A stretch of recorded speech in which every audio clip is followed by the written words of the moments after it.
The Design and Remodeling Show with Custom Built. Welcome to the Design and Remodeling Show, where we discuss all things home improvement. I'm Isabel Broidigan with Custom Built Design and Remodeling, and each week we bring you expert insights and practical tips to help you transform the place you live into a home you love. And today I have with me Michael Flory, founder and CEO of Custom Built Design and Remodeling. And Michael, I want to talk about kitchens. Kitchens are the heart of the home.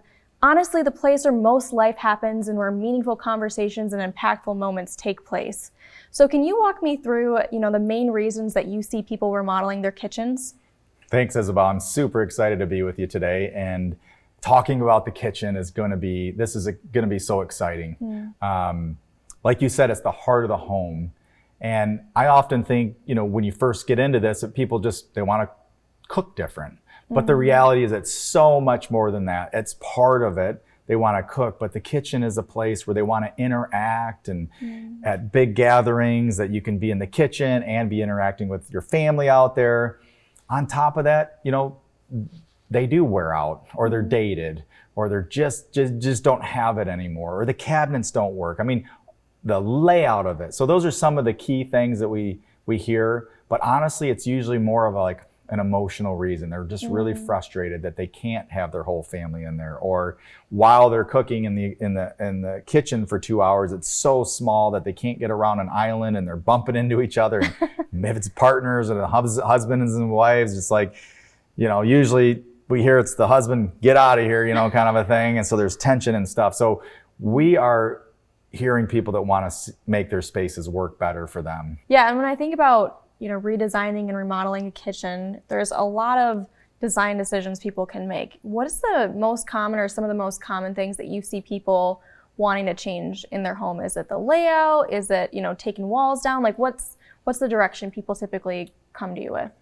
Yeah, I think oftentimes it starts with a big grand vision. That's one option. And then the other option is they just want to take what they have in the house, take out and put in new. So we call that a pull and replace. Okay. Just keep everything the same. We're not moving a bunch of stuff. That's one option. And then the other option is gutted it, get rid of the walls, let's open this thing up, whole flooring through the whole house. So it's no longer a kitchen remodel. We call that a whole house remodel a lot of times, but we can reel it back in and we can just remove a wall. But the two biggest differences would be, one is the pull and replace is it's what they have is worn out, but it works. Yeah. So they just want to update it. That's going to be a more economical remodel versus this wall in this room that we never use, this dining room. We never use this dining room. If we got rid of that wall, we can make the kitchen bigger. We would have more space to move around. We could get rid of this island. So those are some things. I mean, some other, items are there's not enough lighting in there, or the natural lighting, and there's the lighting that we have in there doesn't work. So those can be some other reasons as well. Yeah. So when I think of the function of the kitchen, like we touched on already, it's the place where a lot of life happens. So what are some of those design features that homeowners often ask for in a kitchen? Well, life is about moments, right? If they're single, or if there's a partnership, or if it's a husband and wife, oftentimes it's the woman that's making, I would say, the majority of the decisions on that. And it's about connection. And so creating a space where there can be moments of connection while you're working in the kitchen. And then it's just funny because even at our house, and I hear this all the time, it's everybody wants to be in the kitchen and it's just not big enough. Even if they're not cooking, it's people go to the kitchen, So, in newer home designs and in some of some of the changes in architecture versus the 70s, when a lot of houses in Lansing were built, or the 50s, 60s, and 70s. So some of these olders, they're very similar. They have very similar issues versus newer homes. But creating spaces where people can be together. I mean, that's what the kitchen's all about, right? We use the kitchen to create the food so that we can sit at a table and be together. So I think we're hearing often is people want to be together, or the friction of being in a kitchen that's too small, frustration with that. And then kind of back to the original, another one of the reasons is what they have is worn out, or they don't like it. They hate the way it looks, Can you tell me what the process is like for a homeowner when they decide, I want to do this kitchen remodel? What's the next step that they would take? Yeah, so everybody's different in how they go about it. Some people, you can go to our website, you can read all about that, or you can go to any website as a matter of fact, and there's just so much information out there about kitchens. So I think one of two ways. Typically people call us up and they're ready to remodel. That's one, or they've already gone to a kitchen showroom to look at cabinets because they think about the cabinets as the kitchen, but there's so much more. But usually initially is like, we kind of, if somebody reaches out to us, we're going to ask them questions about what their vision is, why they're wanting to do it. Is it just a pull and replace where we want to update everything, or is it there's a major function issue and we need to solve that? So it just really starts with maybe writing your vision out. I think everybody's different. So some people want to write a list. Other people get a piece of paper out and they kind of draw the outline of what they would want to see. That could be on a napkin. You can have some homeowners that have CAD background, and so will show up and they have a CAD background and they've done some of that. Other people, visual. So it's getting on Pinterest. It's visiting, following people on, Instagram, designers and things like that. And they've got a bunch of clipped ideas of what they're looking for. But I think that's the real beginning. And then again, if you're married or you have a partner, it's like getting on the same page. We get this all the time, man. It's one of the things I love most about this is that we get to work with people that have different ideas about what's best for their home. And we get to be that third party and help them work through. And at the end, the most exciting thing is once they get through the whole process, and then the whole process of designing it, then the real pain happens where we go in and we tear their house apart. And it's kind of a mess for a while, and then get it put back together. But I'd say starting with that vision and working together to come up with what are the most important things, the wishes that you want, which is like, we want to tear that wall out, but the needs are, we got to have new cabinets. That would be an example of like 3 types of lists that you can make. And then the pictures to kind of support that. So kind of that wishes, what you want, and then your needs. Those are the 3 lists. And I'll add this is about, it can be really overwhelming for a lot of people getting started with. Because you just think about there's hundreds of decisions that have to be made. And the biggest ones are the layout. What is the layout going to be? What are we doing? Those are the big decisions, but there's so many other micro hundreds, thousands of decisions that have to be made, and people can get overwhelmed. So start somewhere. Today's the day. Seize the moment. Let's get your kitchen going and start with an idea, a picture. That's all you got to do. That's amazing. So digging deeper into the process, if somebody reaches out to Custom Built, what's that process that we're going to guide them through? Yeah, so an initial phone call, we'll gauge you with a phone call. We'll learn about your vision. If it sounds like you're ready to get started in the process, we'll come out and meet with you at your home in your space and get to learn about your family and what your goals are. And that's super exciting. That's the initial engagement. And we'll go around. A big part of remodeling is we got to get existing measurements and then understand the conditions that are in the space. So that's a big part of that meeting. So usually about an hour long meeting. We'll take a bunch of your information. If you have that wish, wants, needs list filled out, we'll take that information and then we'll go back and we'll spend some time putting together your project and coming up with an initial budget range to work with us, because we're a design build company. We do all the design. We'll help spec your whole project. So we take something that's very complex and can take a long time, and we shrink it down into 3 or 4 meetings to get your vision and your dream before you. And that's during the design phase? That's during the design phase. But before we start there, we have you come back to the office and we get to meet with you and present to you sort of a budget range of what it would cost to get started to do that. We like to begin with the end in mind at Custom Built. So if we're gonna head down a design path, we want you to understand before you start going there what the potential costs could be, so that you don't get to the end of this design and you wanted to take out this whole wall and you went to all these showrooms and you spent all this time, and now the job is $50,000 more than what you were expecting it to be. It's a waste of everybody's time and all that energy that you put into it. So let's start with like what you want, and then we can talk about options and things like that. And then we get going and we get down the design path, and we'll help you see your space first, kind of re-envision through 3D renderings, Then we'll help you with all your selections. We'll pull it all together. Depending on the homeowner, we might just give them one choice because they want us to handle it all. Or they might ask us to, hey, give me 3 options. But we pull it all together in our showroom. And again, we reduce the amount of time that somebody has to spend. And some people love to research. So they're working with our designer, kind of some back and forth on different ideas, and we tweak it, and then we land on what they want, and then we can give them a final price. And then once that's done, that's where, the real action starts.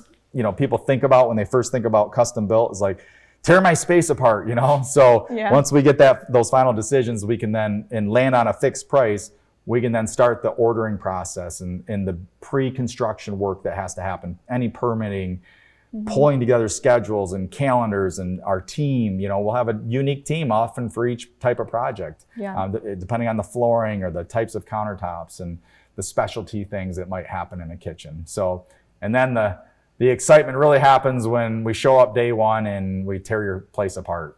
And then over a course of maybe 6 weeks to, depending on the complexity of a project, could be up to 20 weeks if it's a full custom renovate the entire main floor, maybe even adding on a space to make the kitchen a little bit bigger to give you what you want. Those can be upward to 20 weeks of us being in your home. But with a plan and an execution plan to get you there and keep you on time and on budget is really important. Yeah. So, remodeling, you can do it several different ways, right? You can do it yourself. You can self-manage it where you hire all the contractors, or you can hire somebody who's full service design build. So tell me why, for a kitchen remodel in particular, hiring somebody who's got that design build process can be really beneficial for a homeowner.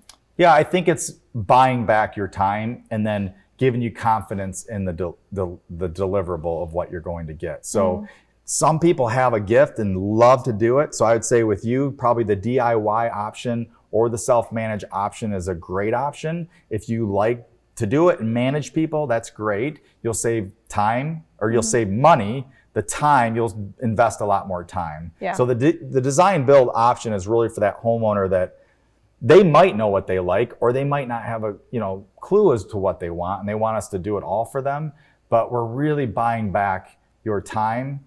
In exchange, it's going to cost more, obviously, for the full service experience where you get a designer, you get the build process all into one. Now, that designer piece, talk to me about your design team that you currently have and your vision for that. Because I think when people think of their kitchen, they often want to know before they choose, I'm going to do this project, they want to know what the space is going to look like. Yeah. So what options do you have for homeowners who want to see the space beforehand? And then what does your design team look like? Yeah.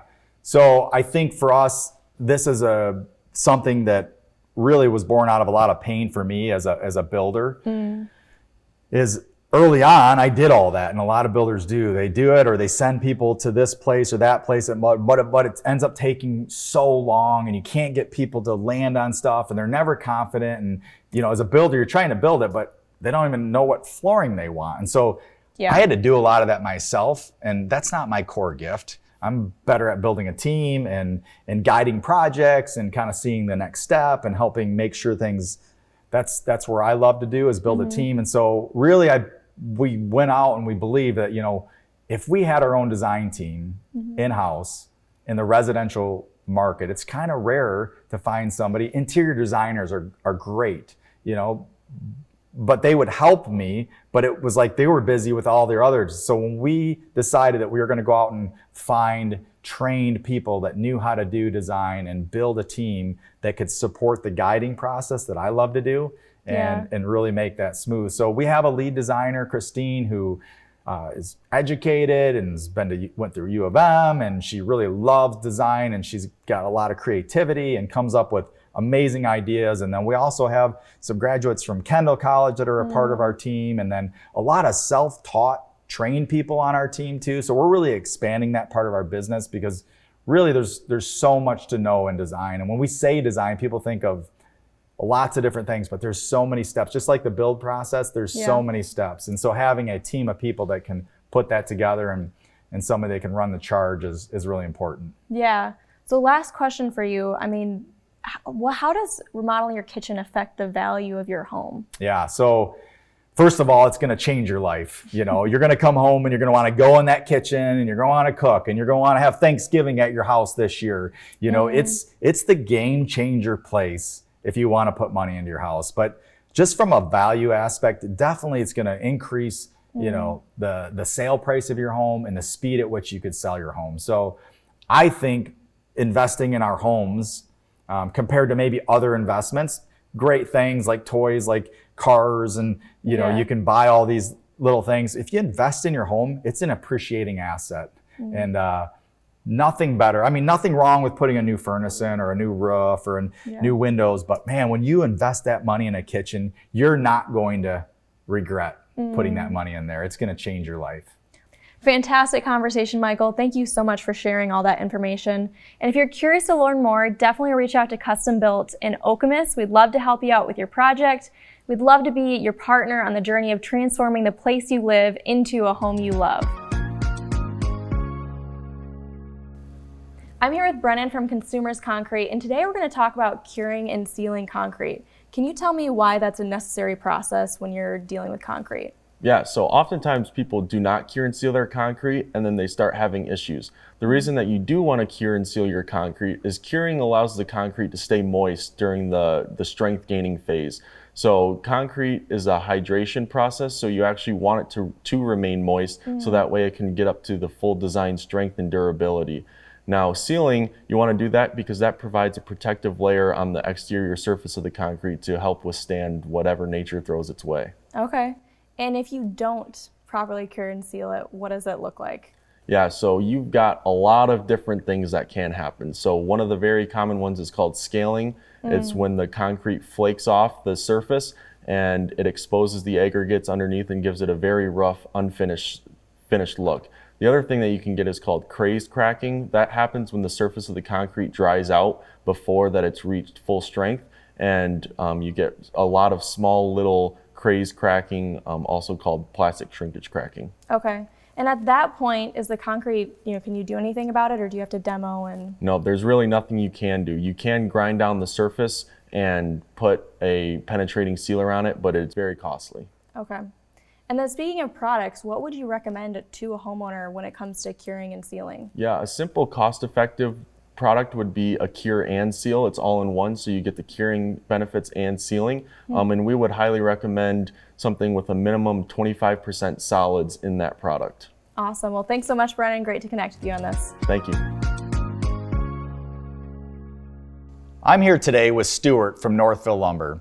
He's the 5th generation owner of the oldest company in the state of Michigan.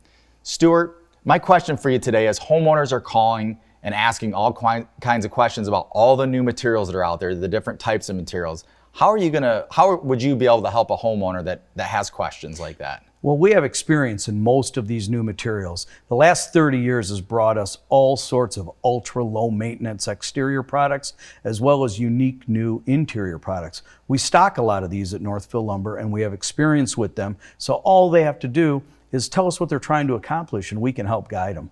Nice, nice. And so if a homeowner, say, is looking to build a new deck, are you saying that, there would be multiple products that they could look at and you guys could show them how the whole deck's, because it's not all composite material, right? Or sure, plastic. Sure. We still use a lot of wood in most any residential construction project. Okay. But we have products today that will withstand the weather extremes that we have in the state of Michigan and require very little maintenance over the lifetime of the project. Yeah. We can show you those, you can touch it, feel it, take home samples, and really understand the product before you have to make a purchase decision. Right, and so many other things like doors and windows and siding, all of that stuff too, right? You guys have all of that material that you can show us and help guide them. And what we just talked about with regards to composite decking really does apply to most any type of project. We have similar products with similar attributes. Stuart, that was great information. If you want more information, call Northville Lumber or go to their website at northvillelumber.com. I'm here with Devin from Paul Davis Restoration. And Devin, today I'd love to hear from you about your specialty, fire restoration. Can you walk me through what the first 24 hours for a homeowner looks like after a fire? Yeah, so when the fire department or the fire marshal deems it safe to enter, you want to get on the phone with your insurance company and let them know what happened. You want to know that the fire department deemed it safe and you're getting a board up company to come and board it up and protect your property.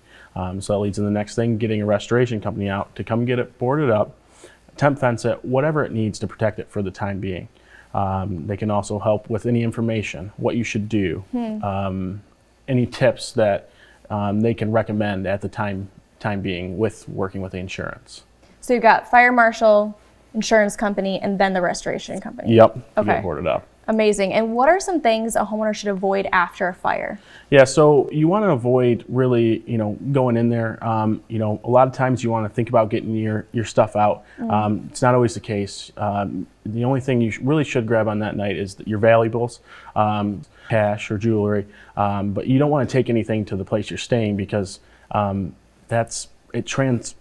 you transfer the soot, you transfer the stuff. You want to make sure it's clean before it goes. How can a homeowner protect themselves from a fire? You want to change your smoke detector batteries once a year. You want to clean them, make sure they're ready to go, and avoid the unnecessary stuff. So like leaving a candle on, leaving your space heater plugged in, especially when you leave home.